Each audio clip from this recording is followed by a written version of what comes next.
It's Nolan. Now, before we get started, make sure y'all hitting that like button. Make sure y'all sharing it on your respective platforms. Let somebody know what we're doing today. Now, let's get into the show.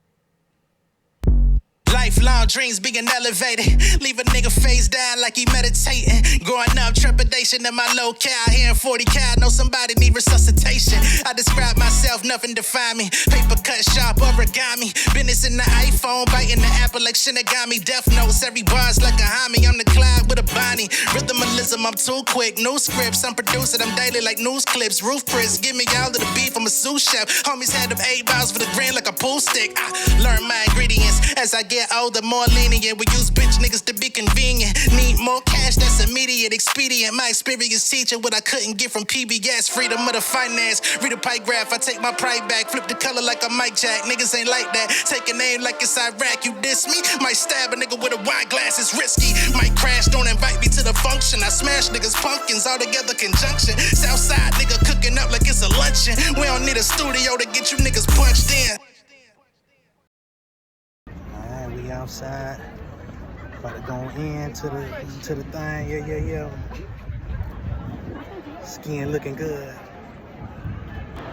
Alright, we in the building. About to find our way to our seats. Which way you going, bro? To the left. Yep, that's right. Because it's counting. Yes, we are. Thank you. Alright, y'all. Insiders in here, Ladybugs in here. Alright, good people, we done made it to the seats, you know what I'm saying? We a little bit early here.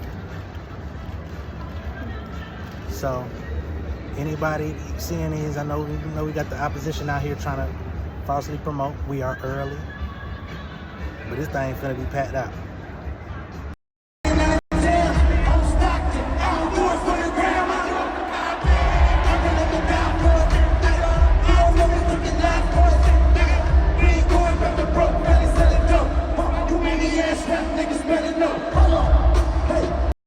What's going on, beautiful people? It's the kid J Nolan here. Welcome back to another episode of Inside the Industry, your number one source for music, entertainment, commentary, and breakdowns. Hope everybody's doing well out there. Hey, man, as y'all can see in the intro here, I was at the Kendrick Lamar and SZA Grand National Tour stop in Atlanta. Had a great motherfucking time, man. My voice don't sound normal, you know what I mean? It's got a little extra sauce on it, I guess you could say. But, man, had a great time.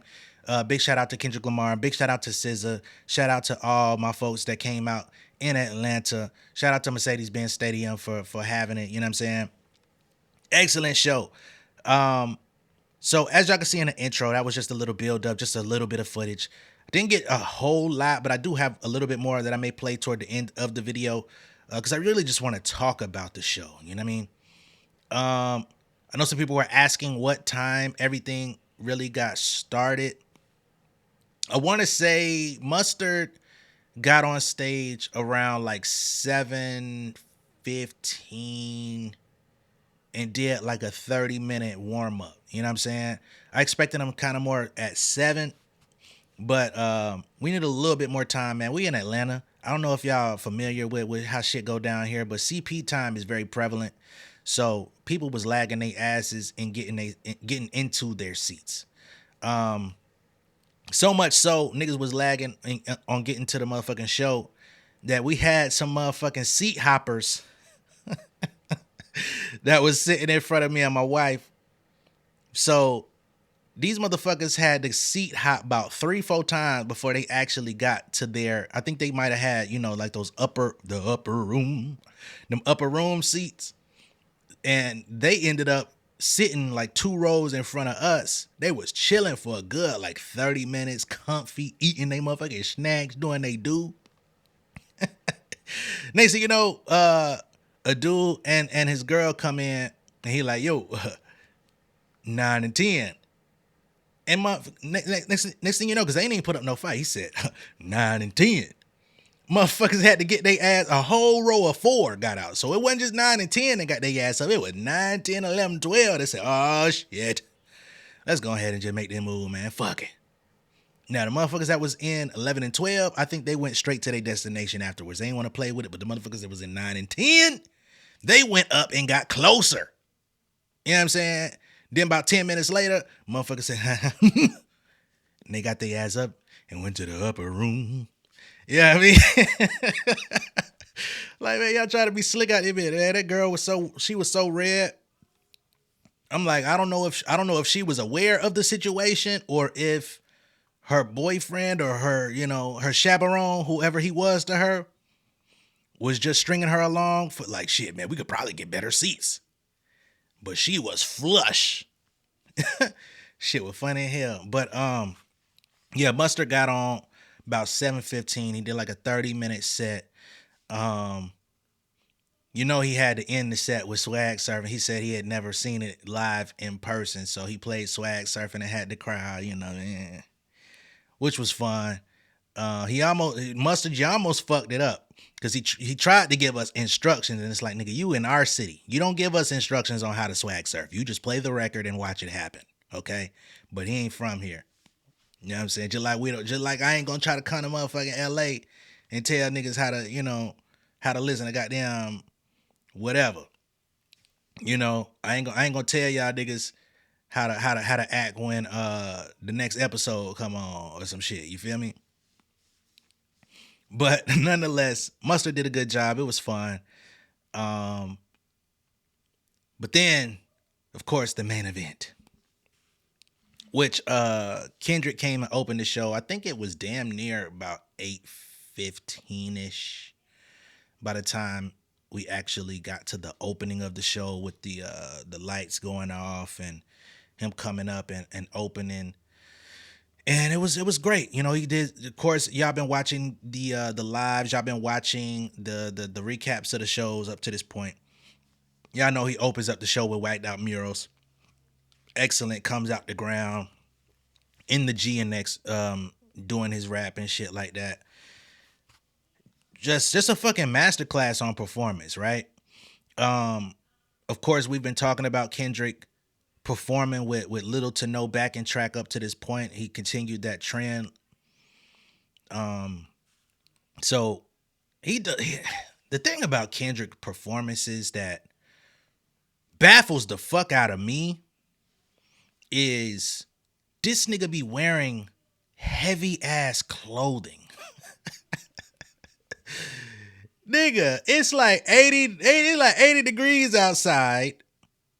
Yeah, we got AC inside the stadium, but this nigga come on stage with a motherfucking beanie hat, goddamn big ass high quality leather jacket, high quality. We ain't talking about one of them light ass pleathers. This nigga got quality leather on and shit. Motherfucking jeans on. I'm like, bruh, how long is he gonna be wearing that? Hey, yesterday somebody whacked out my mural. Yeah, nigga.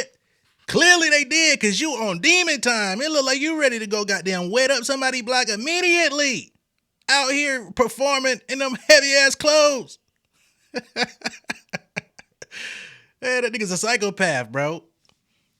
But yeah, shit dope. I'm not gonna go like song for song because I'm going off of memory. I didn't take notes. I was really heavily engulfed into the moment.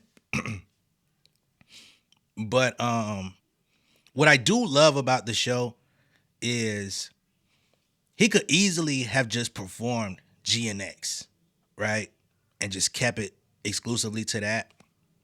Which I ain't gonna lie, if he would have done that, I would have been a little disappointed because I haven't been to previous Kendrick tours, so I would have loved to experience the older music as well. But you get a taste of the past, the present, you know what I mean? Which I genuinely appreciate. What was I surprised by? I'm not gonna lie to y'all, man. I know I've been seeing Kendrick perform like Euphoria by looking at the other shows, but I'm still like a little, not, I won't say shocked, but based on the way that Kendrick's career has panned out, and even like his his disposition as far as like he bodied Drake but didn't seem like a lot of niggas. Let's be clear. People are talking about Kendrick dragging the beef. I don't understand how you say that, but let's be fucking real. If any other nigga in hip hop was able to knock Drake out, and you got to understand, Drake is an institution. And I'm not going to stay on this too long, although it is, anniversary of Euphoria. If any other nigga was able to knock Drake as an institution down and out and make the entire world look at this nigga like, you know what I'm saying? Pusha T had niggas like, but Pusha T didn't have the star power to really do the entire job. But if any other nigga had the opportunity to knock that nigga out and stand up firmly and be like, yeah, nigga. You understand what type of run a motherfucker would have been? Motherfuckers would have been doing interviews. Motherfuckers would have been out here probably dropping t-shirts with his face on it. You know what I'm saying? With the crying face, like when you lose on Street Fighter. Like niggas would have went above and beyond. Kendrick been taking it in stride. He ain't been talking to nobody about it. He hasn't spoken directly about it ever since. The only time you hear anything remotely referencing the situation is in the music, which is where it's supposed to be. He's been a fucking class act. So if anybody feels like he's dragging it, you are, number one, not a hip hop fan. And number two, you need to get your nose up out that nigga ass crack. Because when he was in position to have victory in hip hop, he dragged it and did the corniest tour he possibly could. And niggas embraced it and accepted it and watched it happen. And it was part for the course. So fuck out of here with that.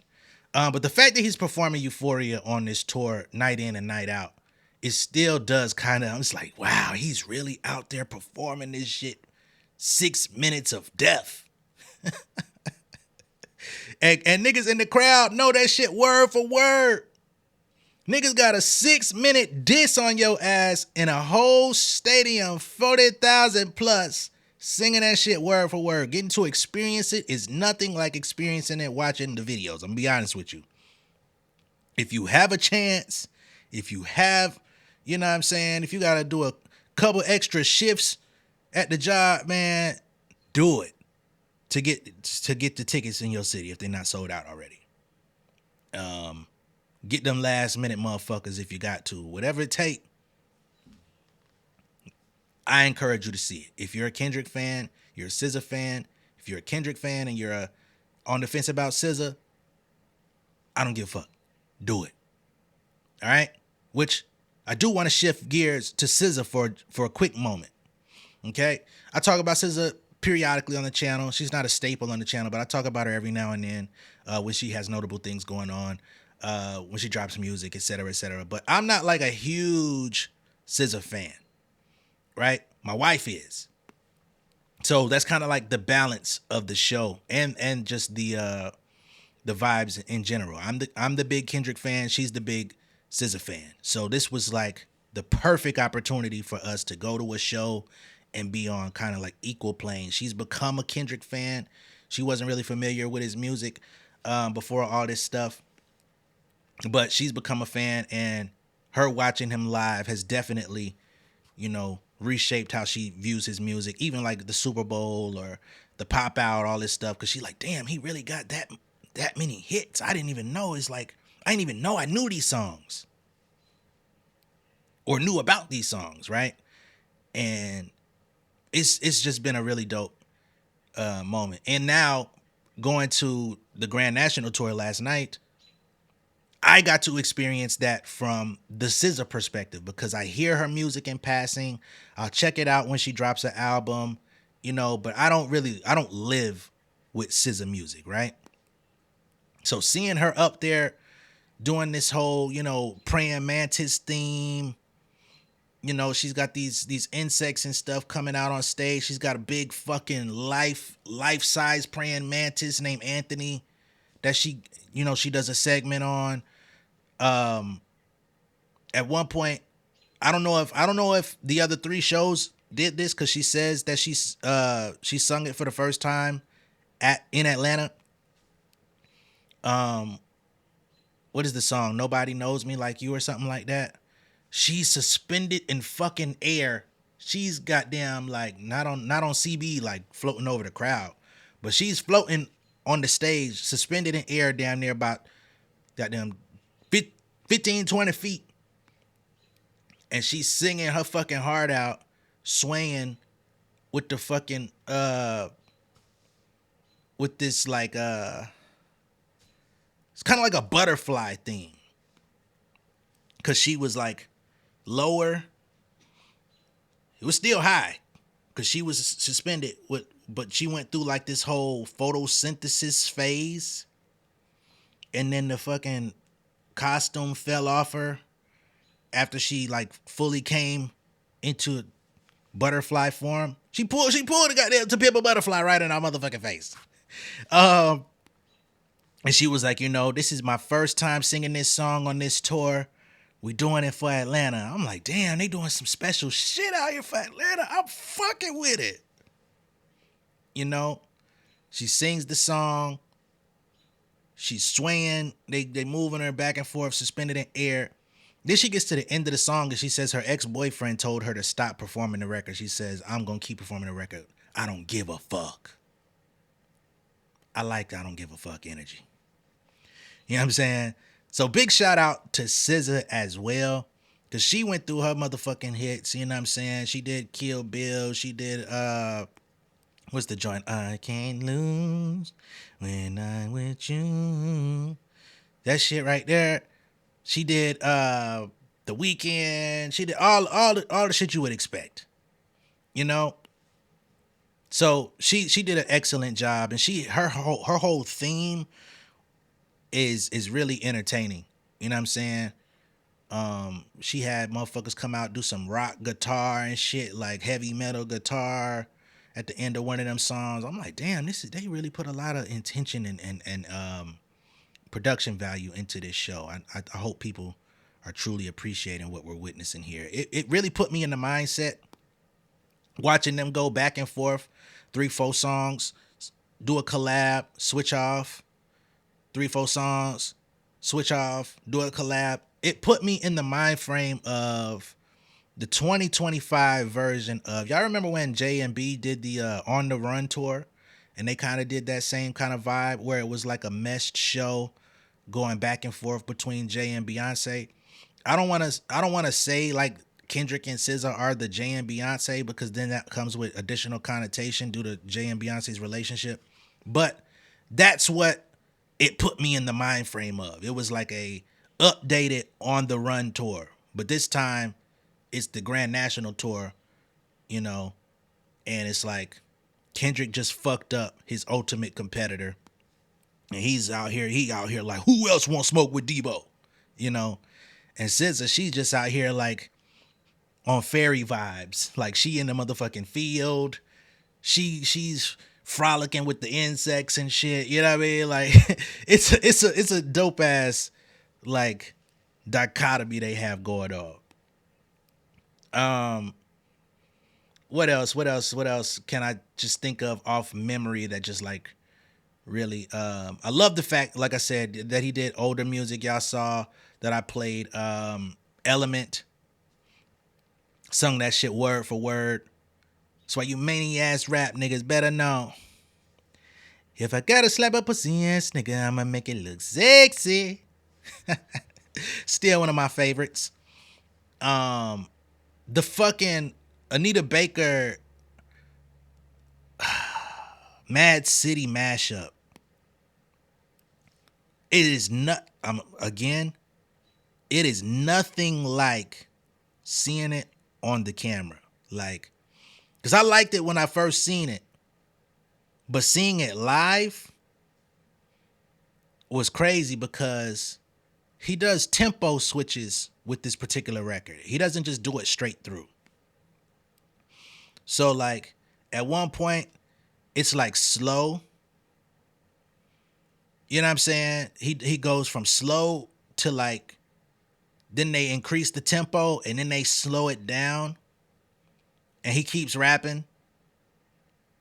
You know what I'm saying? Even in the beginning, like he gives you a chance to like catch on to what he's doing, because not everybody's watching these TikTok lives and whatnot of the show to know what's going on.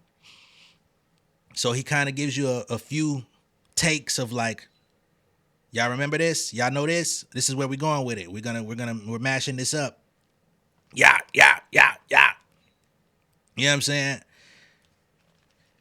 Crazy. You know what I'm saying? Like, I don't even know where the idea came from to like put those two together. I know he's paying tribute to her very heavily on the tour. I mean, I got me and my wife got there early. The entire playlist leading up to actual Mustard coming on the stage was nothing but Anita Baker, Prince, and Luther Vandross. The entire playlist for fucking damn near hours straight while we were sitting there. Those three artists. So it puts you in that mindset because these are three artists that he's paying tribute to. Prince he's been paying tribute to for years. But of course, Anita and Luther, they have their place within this era, this album, and just the lore around it. So he's paying a lot of fucking respect to Miss Anita though. You know what I'm saying? Which I know she didn't necessarily get her fair shake in the music industry. I remember it was a couple years ago, Chance the Rapper assisted her in getting her masters and publishing back, if I'm not mistaken. It had been years where she wasn't, profiting off her music the way that she should. So now that she does have that stuff back, and Kendrick is going from city to city, state to state, emphasizing and driving it home, like we're giving love to her. I can only imagine, what that is gonna look like for her, long term, with the streams going up, people shazamming, people being curious as to why she's so important, going and listening to her music. This is cross generations, right? So you look in the crowd and there's people that's older, there's people that's my age, there's people that's younger, some people brought their children. Like it's multiple generations of people enjoying the music and being a part of something bigger than ourselves. Like it was a great fucking time, man. Salute to, the few people out there that actually recognized me and my wife too as we were going to our seats in the stadium. That felt kind of good, Sometimes I be feeling like I'm just a little drop in a bucket, but shit, to be recognized out in public, it's like, fuck it. I love it. So shout out to y'all. Shout out to the folks that recognize. I don't want to single nobody out and forget nobody else, but y'all know if y'all seen us, we appreciate it. What else? Of course, we had the some new shit happen in Atlanta. We had Kendrick performing Good Credit with Playboi Carti. This was the first stop on the tour that we actually got Playboi Carti guest appearance. Had to do it in the A. It was talks of whether or not, and when I say talks, I mean among myself and my wife. I'm not privy to anything behind the scenes. But people were wondering, like, yo, we're in Atlanta. Does he bring out Future for like that? Because he's been performing like that. Nope. Nope. Which, honestly, maybe he would have if Future never did that interview. I don't think there's any smoke or any bad blood between Kendrick and Future. But that interview that nigga did, I forgot what publication it was with. It was a text interview, you know what I'm saying? Where he was like, maybe I should be offended with that whole fuck the big three. It's on my song. And he counted me out. All that shit. I'm the one that really should have been offended and all that stuff. I think there might have been a little bit of just like, I'm gonna pull back. It ain't no problem. Cause clearly Kendrick and Future have history. But at the same time, it's like, I'm not making that call at the same time. We rocking with who we rocking with right now. So, good Gritty.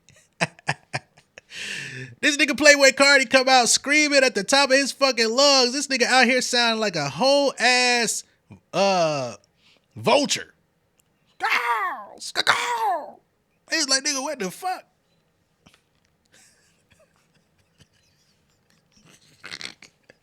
I'm like, bro, I'm waiting on goddamn Brandon Lee to come out with the crow, man. I'm like, what the fuck is this nigga doing, man? This nigga screaming like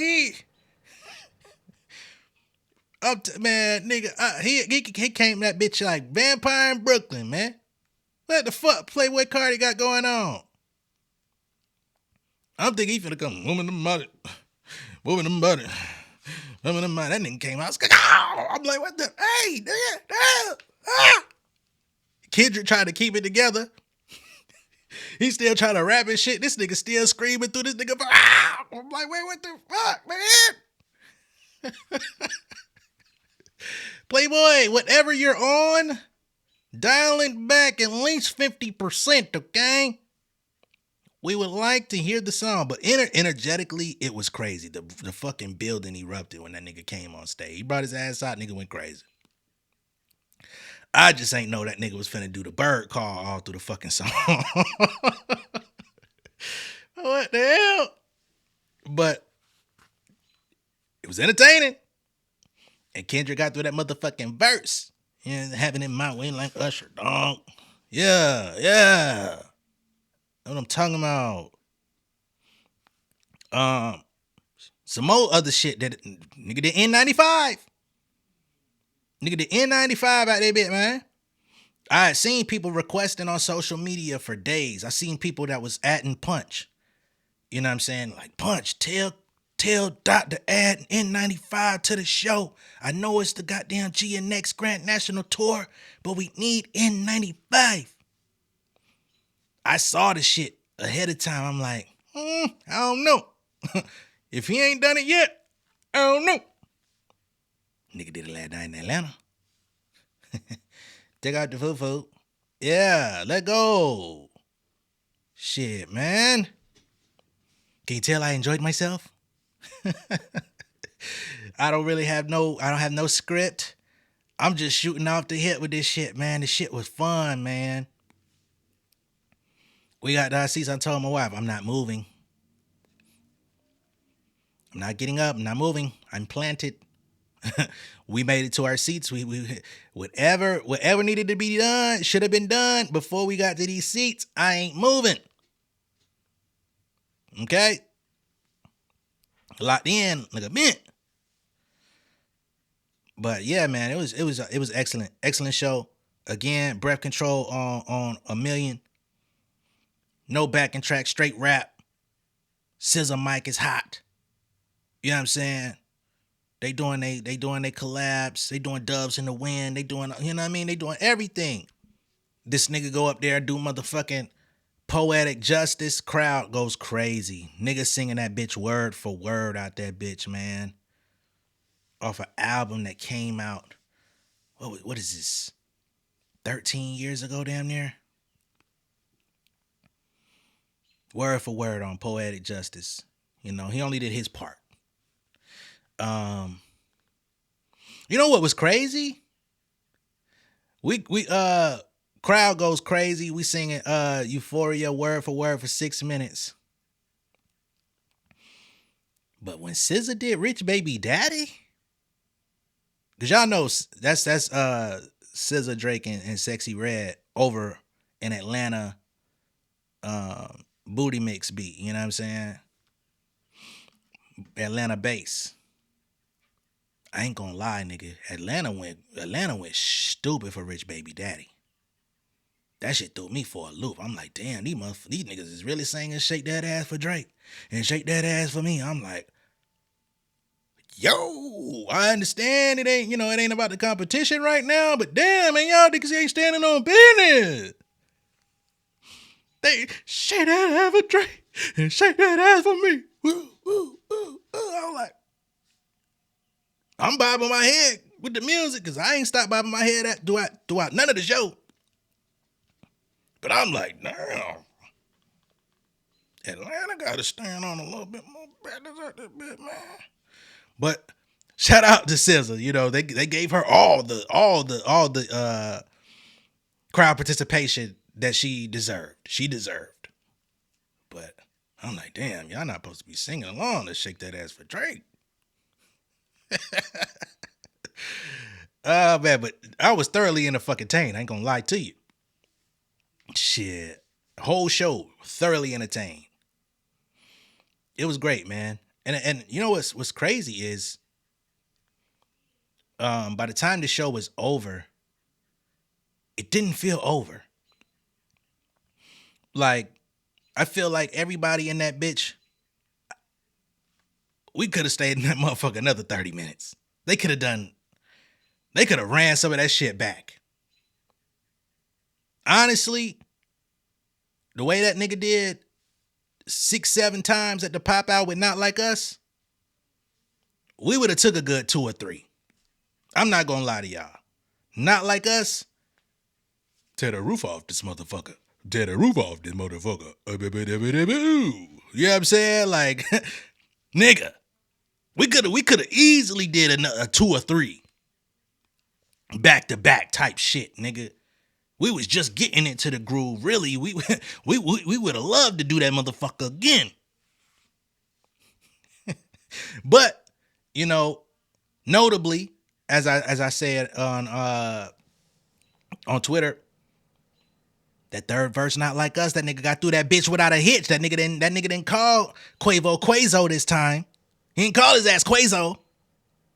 Said Quavo said you got me from North. He didn't call him Quavo.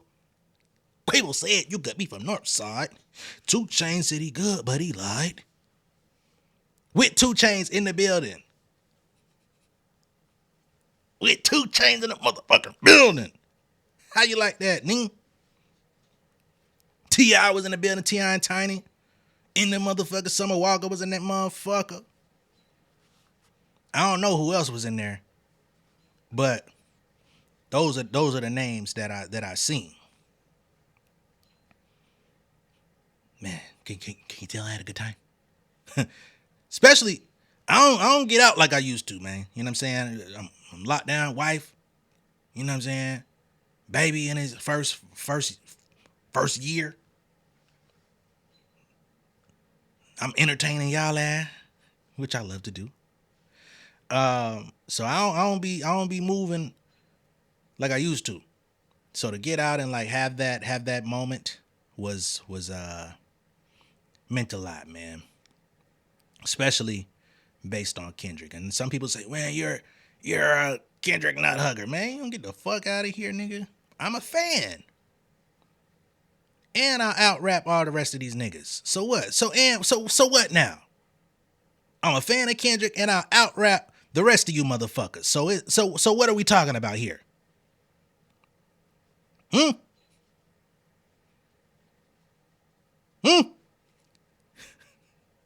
But I'm a fucking fan, man. This is hip hop, dog. Who else is really preserving it like this on this level?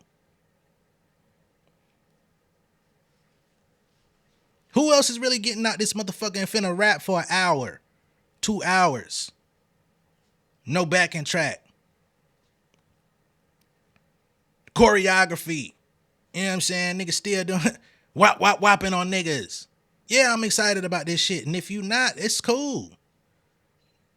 Take your ass on. Why would you even show up? You're a glutton for punishment. No, you're actually a silent fan. But once you start feeling that synergy in your veins, you can't take it. I can't take this shit. Fuck that nigga. Fuck you for liking him. You know what I'm saying? It be sounding like motherfucking Trunks going Super Saiyan. Nigga, get the fuck out of here. Sounding like Playboy Cardi and shit. Get your dumb ass out of here. Figure out your emotions. Can you tell I had a good time? But yeah. Nigga went through pretty much all the albums. You got he went through GNX, he did King Kunta, he did All Right. The place went stupid for All Right too. So anybody who was asking me a couple weeks ago, who's listening to All Right? Clearly we are, because we was singing that motherfucker word for word. Okay? And when I wake up, I recognize you looking at me for the bait. Huh? Yeah. It was like that. All pun intended. Motherfuck the big three, man. Nigga said that shit, man. The whole crowd, motherfuck the big three. Shit hurt my heart a little bit. But yeah, I'm not gonna keep going too much longer. I just had a great time. Again, if you don't have your Grand National tickets, if you're interested in going, I say make it happen, man. If it's within, you know, your means. Definitely get your tickets. It don't matter where in the building you are. If you in the upper room, them upper room niggas, oh, hold on. So they have a portion in the latter half of the show where Kendrick and SZA check the temperature on the crowd. Nigga, the left side, they're right, but my left, nigga, the upper room showed the fuck out. It was their opportunity. Yeah. What about y'all? In the middle? In the back? What about over here? Them motherfuckers. I'm like, damn, that might be the smallest section in here. These niggas was the loudest. I'm like, man, y'all was waiting on y'all moment for hours. Again, get your tickets. If you can't, it's okay. There's going to be plenty of content describing. There's going to be plenty of shit. It's 30 plus more shows of Instagram and TikTok lives. It's cool, but it is nothing like being in the building, experiencing it for yourself. But let me know what y'all think about all this down below in the comments. I know I missed some shit, but again, I'm going off memory, not off of a script. Be sure to like and share this video. If this is your first time seeing me on YouTube, go ahead and subscribe to the channel, become an insider. I will be signing out. I'm gonna play a little bit of the little bit of footage that I got on my exit. But I'll see y'all later, man. Peace.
City and cul-de-sac. Coming, I swinging like soldier rags. Leading my people like quarterback. Boy, I study this shit on my almanac. Had to get up and grind. Knowledge is booming, I'm here to apply. Came with the chip and the dip, it just single the mind. We finna do more than survive. I need my check. Spinning the block for the Gouda. We hitting the jeweler to flood out the net. We don't do beef for computers, I'm straight out the sewer. We come when you rest. Niggas be looking perplexed, so keeping my foot on their neck. No map, I trust my gut for the quest. With drama, I'm fully abreast. I was ready for years and they doubted me. All of a sudden they tell me they proud of me. I've been dropping these haters like calories. Cross them out, I came back with some boundaries. Stand for my honor, but too raw, no corner. Packing the stick with a drummer. Wanna catch my bad, won't fumble. I done came too far to be humble.